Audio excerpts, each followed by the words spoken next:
अल्हम्दुलिल्लाह नहमदुहु व नस्तईनुहु व नस्तगफिरुहु व नऊज़ु बिल्लाहि मिन शुरूरि अनफुसिना व मिन सय्यिआति अमालिना मन यहदिहिल्लाहु फला मुज़िल्ल लहु व मन युज़लिल फला हादिय लहु व अशहदु अन ला इलाहा इल्लल्लाह वहदहु ला शरीका लहु व अशहदु अन्न मुहम्मदन अब्दुहु व रसूलुहु अऊज़ु बिल्लाहि मिनश शैतानिर रजीम या अय्युहल्लज़ीना आमनु तक़ुल्लाहा हक़्क़ तुक़ातिही व ला तमूतुन्ना इल्ला व अंतुम मुस्लिमून या अय्युहन्नासु इत्तक़ू रब्बकुमुल्लज़ी ख़लक़कुम मिन नफ्सिन वाहिदतिन व ख़लक़ मिन्हा ज़ौजहा व बस्स मिन्हुमा रिजालन कसीरन व निसाअ वत्तक़ुल्लाहल्लज़ी तसाअलूना बिही वल अर्हाम इन्नल्लाहा काना अलैकुम रक़ीबा या अय्युहल्लज़ीना आमनु इत्तक़ुल्लाहा व क़ूलू क़ौलन सदीदा युस्लिह लकुम अमालकुम यग़फिर लकुम ज़ुनूबकुम वमन युतिइल्लाहा व रसूलहु फ़क़द फ़ाज़ फ़ौज़न अज़ीमा अम्मा बाद फ़इन्न ख़ैरल हदीसी किताबुल्लाह व ख़ैरल हदी हदी मुहम्मदिन सल्लल्लाहु अलैहि वसल्लम व शर्रल उमूरि मुहदसातुहा व कुल्लु मुहदसतिन बिदअह व कुल्लु बिदअतिन ज़लाला व कुल्लु ज़लालतिन फिन्नार क़ाल अल्लाहु तबारक व तआला फ़ी कलामिहिल मजीद अऊज़ु बिल्लाहि मिनश शैतानिर रजीम या अय्युहल्लज़ीना आमनू इन्न मिन अज़वाजिकुम व औलादिकुम अदुव्वन लकुम फ़ाहज़रूहुम व इन तअफ़ू व तस्फ़हू व तग़फ़िरू फ़इन्नल्लाहा गफ़ूरुर रहीम रब्बि इश्रह ली सदरी व यस्सिर ली अमरी वहलुल उक़दतम मिन लिसानी यफ़क़हू क़ौली रब्बि ज़िदनी इल्मा। तमाम किस्म की हम्द व सना, किबरियाई, बड़ाई व बरतरी उस पाक रब्बुल इज़्ज़त के लिए लायक व ज़िबा है जो खालिक कायनात व मालिक अर्ज़ व समा है। वो मुख्तार कुल है, वो तने तन्हा है, उसका कोई मुशीर नहीं, कोई साझी नहीं, उसका कोई हमसर नहीं, उसका कुफू उसके बराबर कोई नहीं। वो वहदहू ला शरीका लहू है। वो अपनी हिकमत और अपनी मसलहत के मुताबिक पूरी दुनिया का निज़ाम चला रहा है। उस पाक रब्बुल इज़्ज़त ने हमको पैदा फरमा करके हमारे ऊपर बहुत ही बड़ा एहसान व करम किया है कि हमारी रुश्द हिदायत के लिए, हमारी रहनुमाई के लिए और हर तरीके से, हर तरीके की बुराई व गुमराही से बचाने के लिए और एक कामयाब जिंदगी को इख्तियार करने के लिए बेशुमार नबियों को, पैगंबरों को, रसूलों को इस दुनिया के अंदर मबूस फरमाया। उन नबियों के जरिए से अल्लाह तबारक व तआला ने हमें बतला दिया, सिखला दिया कि ये लोगों ये तुम्हारी जिंदगी बहुत ही कीमती जिंदगी है।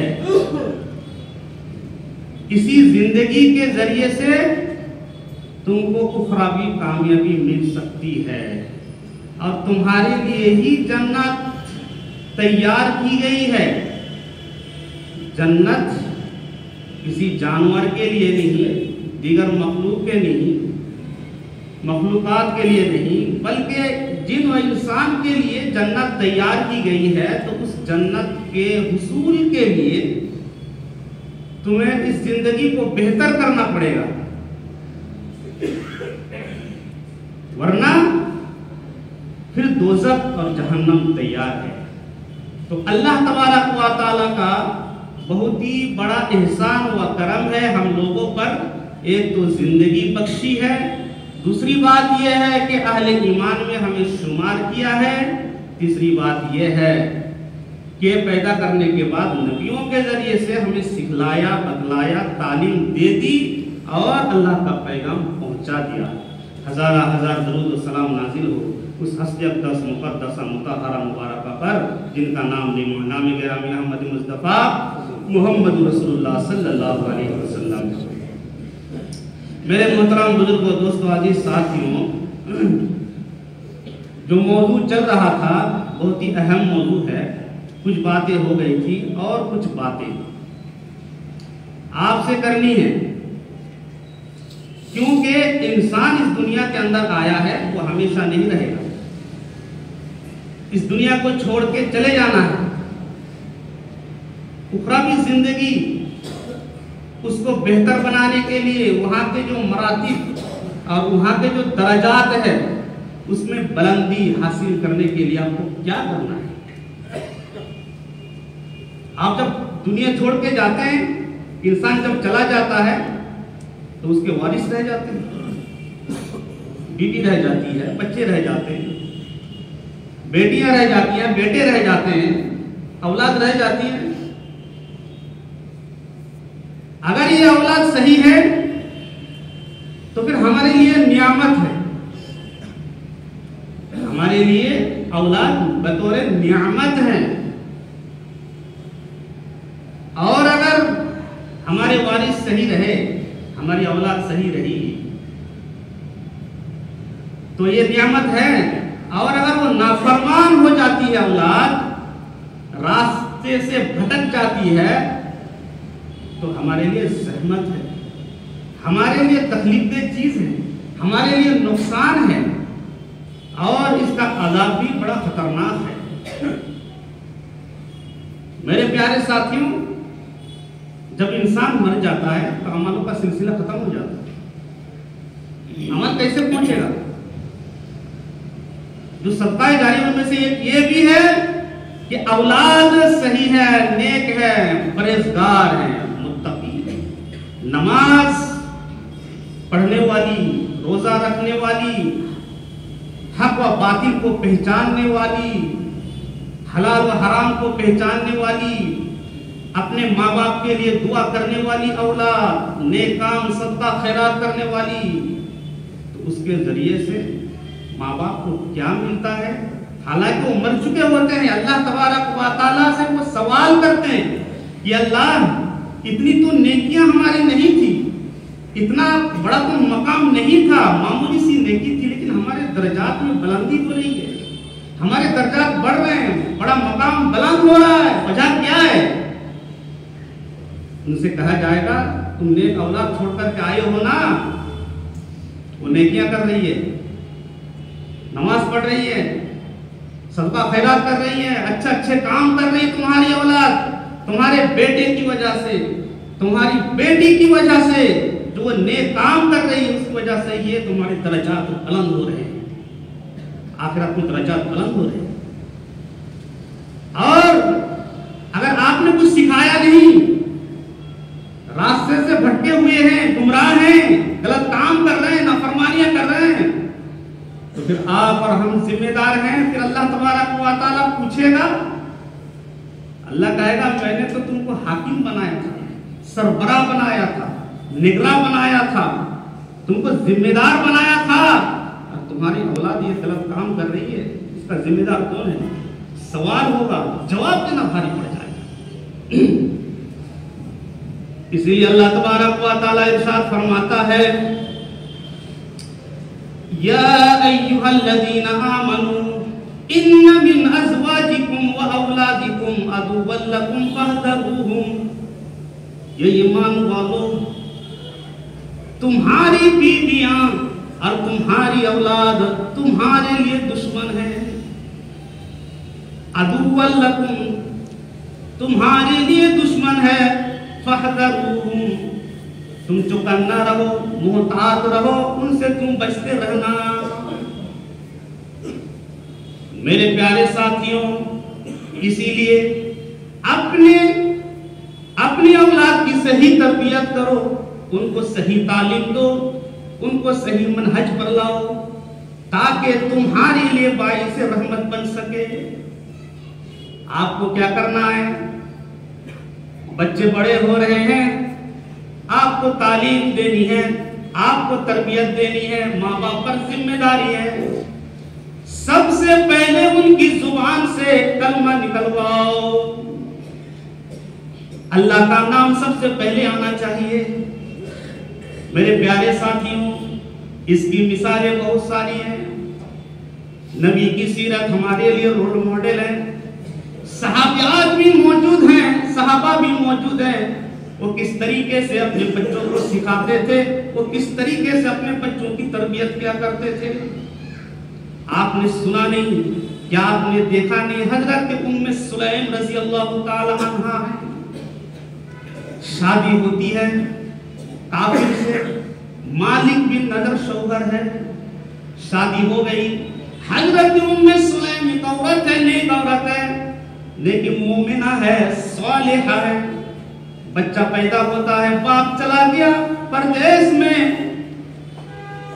अब कई सालों के बाद वापस आएगा, घर में बच्चा पैदा हो गया, कई सालों के बाद घर आ रहा है, कारोबार करने के लिए, तिजारत बिजनेस करने के लिए चला गया। काफी दिनों के बाद घर आया, देखा बच्चा। अब बच्चे की परवरिश उम्मे सुलैम एक माँ है, खातून है, वो कर रही है। सारी चीजें बतलाई, कलमा भी पढ़ाया, अल्लाह तबारक व तआला का ताबूत भी कराया। जब बाप घर आता है, वो बड़ा हो चुका होता है, 3-4 साल का लड़का है, हजरत अनस रज़ी अल्लाह ताला अन्हु बाप के गोद में बैठता है और गोद में बैठकर पढ़ता है ला इलाहा इल्लल्लाह मुहम्मदुर रसूलुल्लाह। फौरन उठ जाता है, गुस्से से तिलमिला जाता, खड़ा हो जाता है, अपनी बीबी को बुलाता है, कहता है कि ये मेरी बीबी, तुमने तो मेरे बच्चे को बिगाड़ दिया है, तुमने तो नाश कर दिया है। जिस कलमे से हमारी लड़ाई है, उसी कलमे को तूने सिखला दिया। ये तो अल्लाह का नाम ले रहा है, ये तो कलमा पढ़ रहा है, ये तो नबी का नाम ले रहा है, मैं तो बर्दाश्त नहीं करूंगा। बीबी कह रही है, ये मेरे शौहर, मैंने बच्चे को नहीं बिगाड़ा, बल्कि मैंने बच्चे की जिंदगी को संवारा है। मैंने तो उसी का नाम सिखाया, उसी का नाम याद कराया, उस परवरदिगार रब्बुल इज्जत का नाम याद कराया, जो आपका भी रब है, इस बच्चे का भी रब है, और मेरा भी रब है, और तमाम मखलूकात का रब है। मैंने तो उसी का दर्स दिया है, मैंने तो उसी का नाम याद कराया है। वो मालिक की नजर गुस्सा हो, घर से भाग गया। चलो तुम घर पे रह लो, बच्चे लेकर रहो, मैं तो जा रहा हूँ। वो चला गया, कहाँ चला गया? मुल्क शाम की तरफ चला गया। पता ही चला डाकुओं ने पकड़ा और पकड़ कर उसको ज़ब्ह कर दिया। तो गुस्सा बहुत बुरी चीज है, आदमी घड़ी घड़ी पर गुस्सा करने लगता है। गुस्सा के नुकसान बहुत ज्यादा है। चला गया, उसको कत्ल कर डाला। हजरत उम्मे सुलैम एक बच्चे को लेकर के क्या करेगी? वो तो बेवा हो चुकी है, वो बच्चे को उठाती है और जनाब मुहम्मद रसूलुल्लाह सल्लल्लाहु अलैहि वसल्लम के पास जाती है और जाकर के जनाब मुहम्मद रसूलुल्लाह सल्लल्लाहु अलैहि वसल्लम के पास हाजिर होती है और कहती है कि अल्लाह के नबी, मेरी तमन्ना है, मेरी ख्वाहिश है, मैंने तो दिल में तहैया कर लिया है कि अपने बच्चे को इस अनस को मैं दीन के लिए वक्फ कर दूंगी, आप अपने पास रख लीजिए, आपकी खिदमत करेगा, ये दीन के लिए मैं वक्फ कर दूंगी, वक्फ करना चाहती हूँ, इस्लाम की खिदमत करेगा, आपकी खिदमत करेगा, ये मुजाहिद बनेगा, ये मुअल्लिम बनेगा, मुबल्लिग बनेगा। माँ बाप के दिल के अंदर ख्वाहिश भी होनी चाहिए, तमन्ना भी होनी चाहिए। हमारे और आपके दिल में, हमारी माओ के दिलों के अंदर ख्वाहिश कभी पैदा हुई कि अपने बच्चे को इस्लाम के लिए वक्फ कर देंगे, दीन के लिए वक्फ कर देंगे, अपने बच्चे को आलिम बनाएंगे, अपने बच्चे को हाफिज बनाएंगे, अपने बच्चों को मौलवी बनाएंगे, ये दीन का काम करेंगे हमारे बच्चे। कभी दिल और दिमाग में ये चीज आई, कभी ये बात आई? अगर नहीं आ रही है तो क्यों नहीं आ रही? ये सवालिया जुमला है। फिर इसकी वजह दूसरी होगी, दुनिया की तरफ हमारी नजर दौड़ रही होगी। अरे दीन के लिए हम वक्त कर देंगे तो इसको क्या मिलेगा? ये पैसे कहां से कमा लेंगे? ये बड़ी बड़ी बिल्डिंग कहां से खड़ी करेंगे? ये इनका कारोबार कैसे चलेगा? ये तरक्की कहां से करेंगे? ये तो दीन में लगे हुए होंगे। ये सोच आती है। ये कहां पर लिखा हुआ है? ये कौन सी हदीस है? ये किस किताब में लिखा हुआ है कि दीनी तालीम हासिल करने के बाद, हाफिज और कारी बनने के बाद, आलिम उलमा बनने के बाद और मौलवी बनने के बाद मस्जिद का मुसल्ला पकड़ना पड़ेगा, या मस्जिद का मिंबर पकड़ना पड़ेगा, किसी मदरसे में एडमिशन लेना पड़ेगा, उसको खिदमत करना पड़ेगा। ये कहां पर लिखा हुआ है? एक जाहिल आदमी, अनपढ़ आदमी कारोबार कर रहा है, बिजनेस कर रहा है, वो कर सकता है, लेकिन एक पढ़ा लिखा आदमी, एक मुअल्लिम, एक आलिम आदमी, क्या वो पढ़े लिखे होने के बावजूद नहीं कर सकता? सही तरीके से वो काम कारोबार नहीं कर सकता? उस आदमी से ज्यादा बेहतर कर सकता है जो एक अनपढ़ आदमी कारोबार कर रहा है, पैसा कमा रहा है, दुनिया में तरक्की कर रहा है। मेरे प्यारे साथियों, दूसरे काम भी किया जा सकता है, तो जरूरी तो है ही नहीं कि मदरसे में मस्जिद में लग जाए। सहाबा किराम कारोबार करते थे, तिजारत करते थे, पढ़े लिखे भी थे, कुरान को जानते थे, हदीस को जानते थे, सब कुछ जानते थे, कारोबार करते थे, उन्होंने भी दुनिया कमाई है। मेरे प्यारे साथियों, तो ये जो ये वहम दिल के अंदर पैदा हो रहा है और हिसाब से कमतरी के जो लोग शिकार हैं, इसके हिसाब को दूर करना पड़ेगा। तो हज़रत उम्मे सुलैम रज़ियल्लाहु ताला अन्हा ने क्या कहा कि अल्लाह के नबी, मैं वक्फ कर दूंगी। जनाब मोहम्मद रसूलुल्लाह सल्लल्लाहु अलैहि वसल्लम ने उन्हें कबूल कर लिया और उनको दुआ दी, अल्लाहुम्मा अक्सिर मालहु व वलदहु, या इलाहल आलमीन, इनके माल में और इनकी औलाद में तू बरकत अता फरमा। हजरत अनस रज़ियल्लाहु ताला अन्हु बड़े होते, अल्लाह के नबी की भी खिदमत की, वो दीन के बहुत ही बड़े सिपाही बन गए। अल्लाह के नबी सल्लल्लाहु अलैहि वसल्लम की इधर खिदमत थी और दुआ भी थी, और माँ हजरत उम्मे सुलैम रज़ियल्लाहु ताला अन्हा की तरबियत भी थी। उन्होंने सही तरीके से अपने बच्चे की तरबियत की थी। बड़े होकर के क्या हुआ? अक्सिर मालहु व वलदहु, अल्लाह तबारक व तआला ने इस कदर उनको माल दिया, इस तरह माल दिया कि मदीने के अंदर अमीर लोगों में वो शुमार होने लगे। और औलाद का तो क्या कहना, हजरत अनस रज़ियल्लाहु ताला अन्हु की 120 औलाद पैदा हुई, अल्लाह ने अता फरमाई। 120 औलाद अल्लाह तबारक व तआला बेटे और पोते को मिला था। 120 औलाद अल्लाह ने अता फरमाई थी। जब वो उम्रा के लिए जाते थे, जब वो हज के लिए जाते थे, तो उनके साथ 70 अफराद होते थे उन्हीं के औलाद में से। आगे पीछे 70 अफराद चलते थे। हजरत अनस, ये किसका समरा है? ये कहां से बरकत आई? ये माँ की बरकत, माँ की तालीम और तरबियत की बरकत, नबी करीम सल्लल्लाहु अलैहि वसल्लम की दुआ की बरकत। ऐसी तमन्ना दिल के अंदर होनी चाहिए मेरे प्यारे साथियों। उम्मे सुलैम ने तरबियत की थी। मदीने के अंदर हर एक के बाद में एक बार फल आता था। हजरत अनस रज़ियल्लाहु ताला अन्हु के बाद में 2 बार फल आता था। बड़ी बरकत। तो कहने का मतलब यह है, शुरू से ही दीनी तालीम और तरबियत अपने बच्चों को देनी चाहिए। पहली बात तो यह है। दूसरी बात यह है, सबसे पहले बच्चों के दिलों के अंदर तौहीद को रासिख किया जाए, तौहीद को मजबूत किया जाए, बताया जाए कि अल्लाह क्या है, अल्लाह की हिकमत क्या है, अल्लाह की कुदरत क्या है, अल्लाह की बंदगी क्या है, अल्लाह की उबूदियत क्या है, अल्लाह की जात और सिफात क्या है, अल्लाह की हाकिमियत क्या है, अल्लाह की बादशाहियत क्या है। इसके बारे में बच्चे के दिलों के अंदर तौहीद बैठाई जाए और इस तरीके से नसीहतें करनी चाहिए जिस तरीके से नसीहतें की किसने, हजरत लुकमान अलैहिस्सलाम ने। मेरे प्यारे साथियों, हजरत लुकमान अलैहिस्सलाम ने अपने छोटे बच्चे को जो नसीहत की तो उस नसीहत को अल्लाह तबारक व तआला ने कबूल कर लिया और अल्लाह को वो नसीहत इतनी पसंद आई कि कुरान करीम के अंदर ये मुकम्मल सूरत उतर दी सूरह लुकमान के नाम से। क्या नसीहत की थी? वइज़ क़ाल लुकमान लिब्निही या बुनय्या ला तुशरिक बिल्लाह इन्न शिरका लज़ुल्मुन अज़ीम। हज़रत लुकमान अलैहिस्सलाम ने नसीहत की, है मेरे बेटे, बुनैया कहते बड़े प्यार से, छोटा जो बच्चा होता है प्यार से बुलाते हैं या बुनैया अरबी के अंदर, ये मेरे प्यारे बच्चे, ला तुशरिक बिल्लाह, अल्लाह के साथ किसी को शरीक ना करना, इबादत बंदगी सिर्फ अल्लाह की करते रहना, ये शिर्क का सबसे बड़ा जुल्म है। पहली नसीहत तो ये की, वस्सैनल इंसान बिवालिदैहि। उसके बाद दूसरे नंबर पे आता है अपने माँ बाप के साथ हुस्न सलूक करते रहना।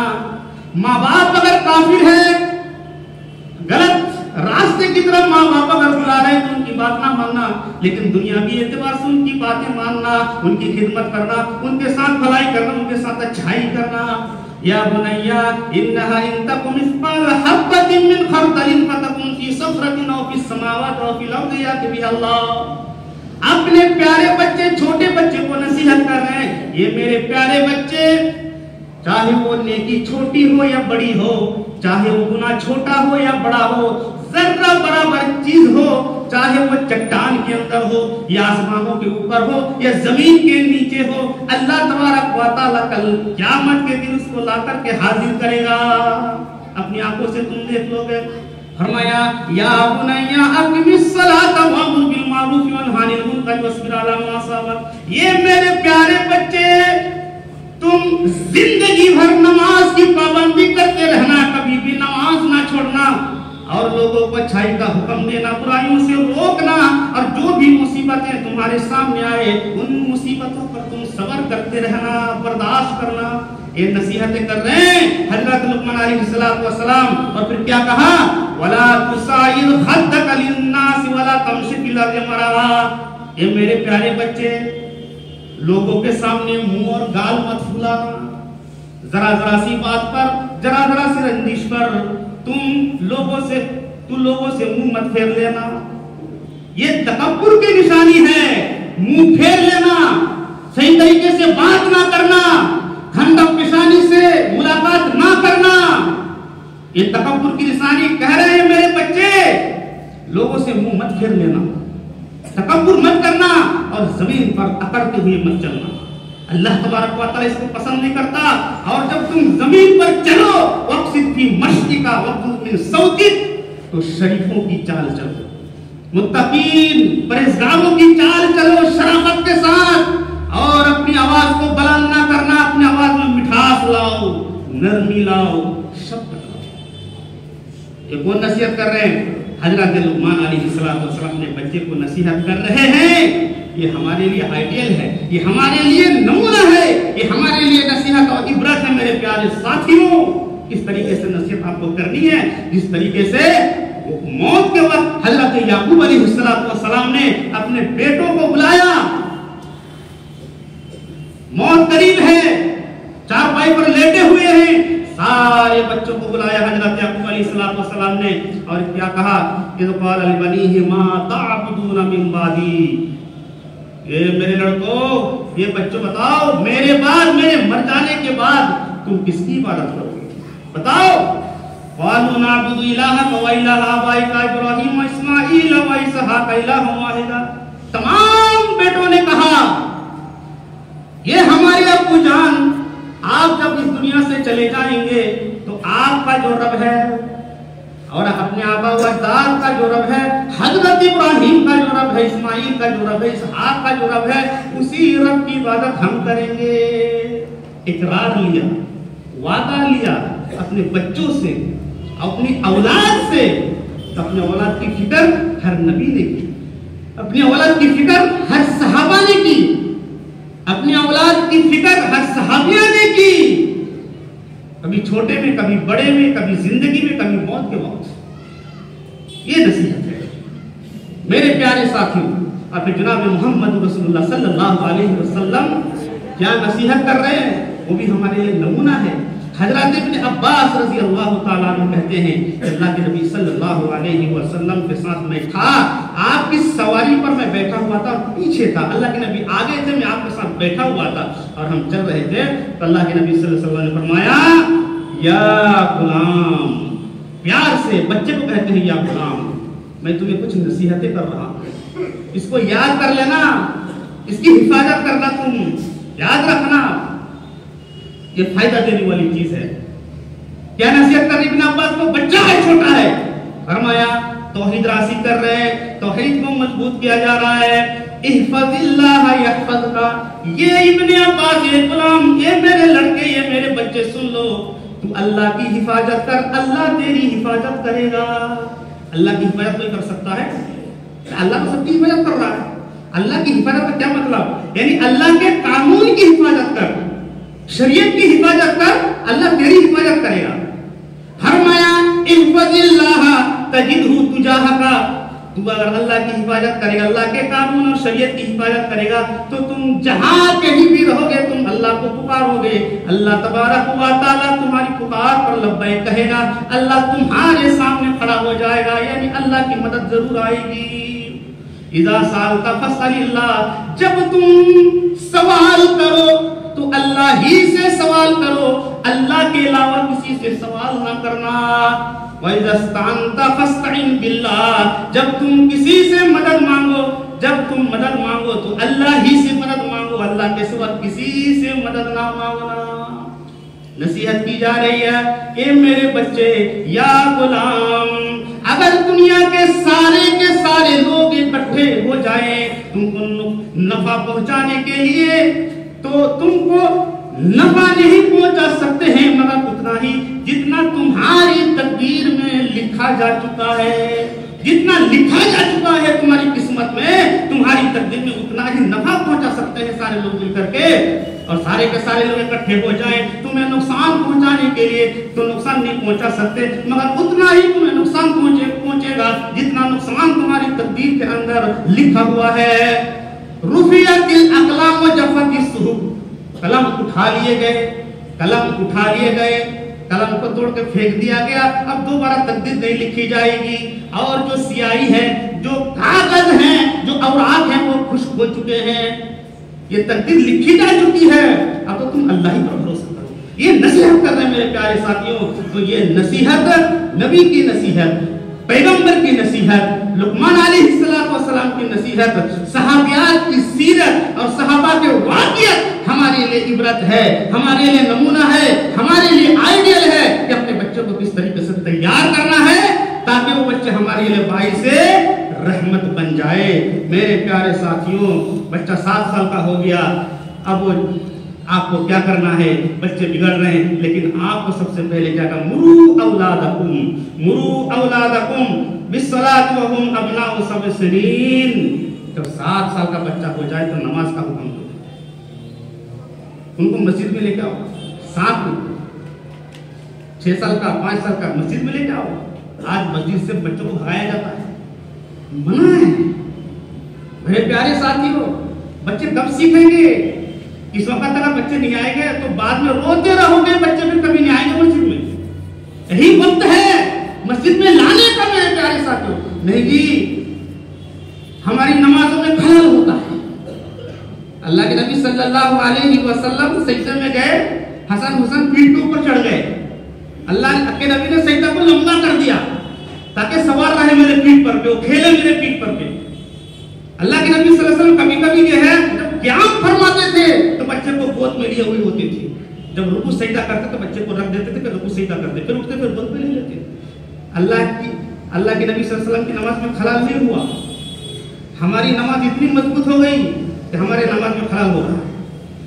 मेरे प्यारे साथी, ये बकवास है।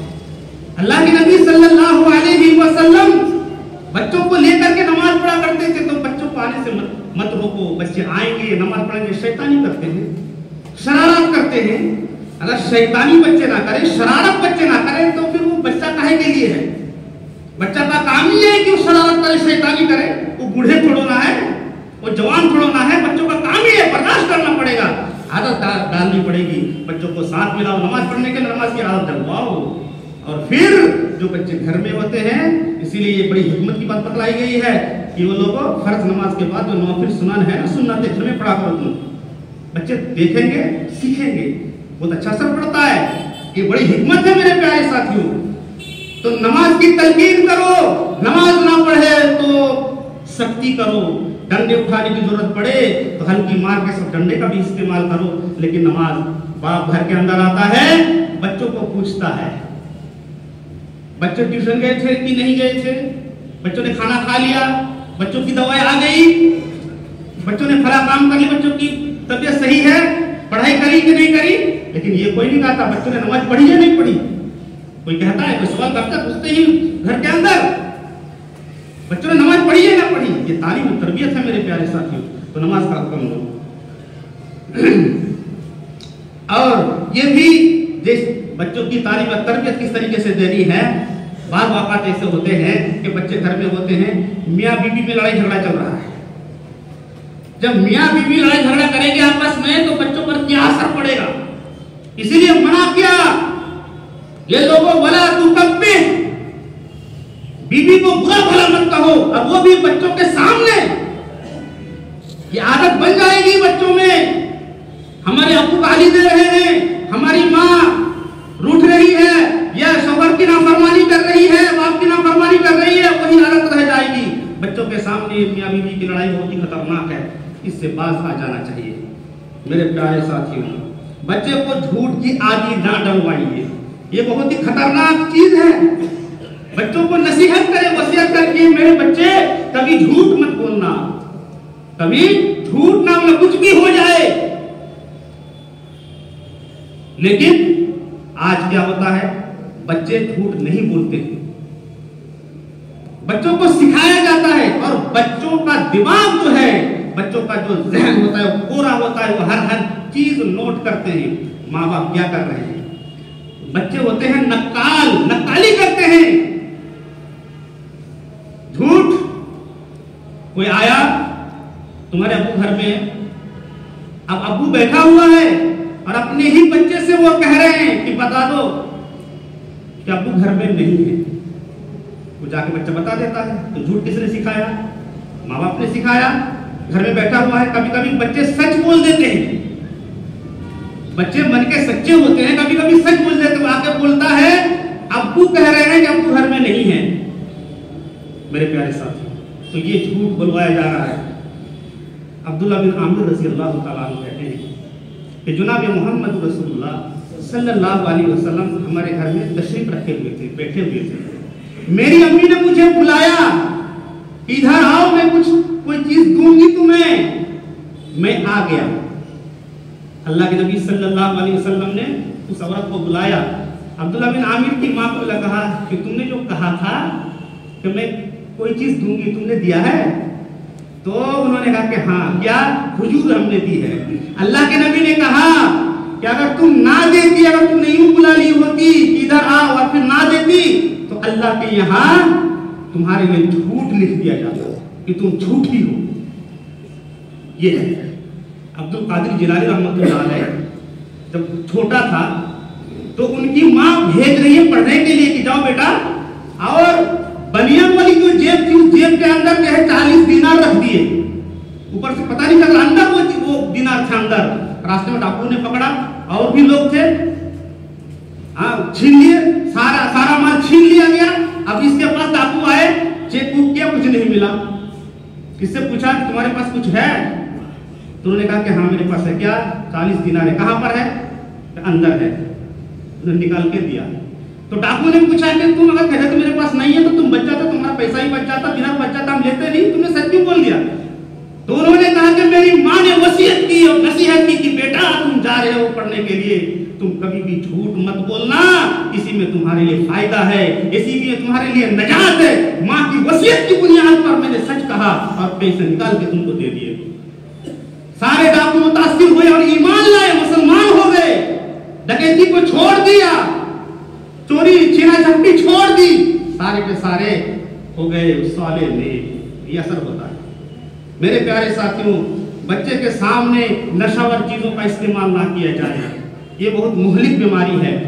वैसे नशावर चीजें तो हराम है ही है, तंबाकू, गुटखा, बीड़ी, सिगरेट, जितनी भी नशावर चीजें हैं, लेकिन बच्चों के सामने इसका इस्तेमाल ये बच्चों के लिए क्या है?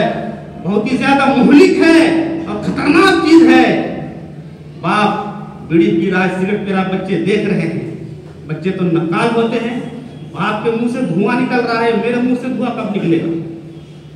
अब वो क्या करेंगे बच्चे?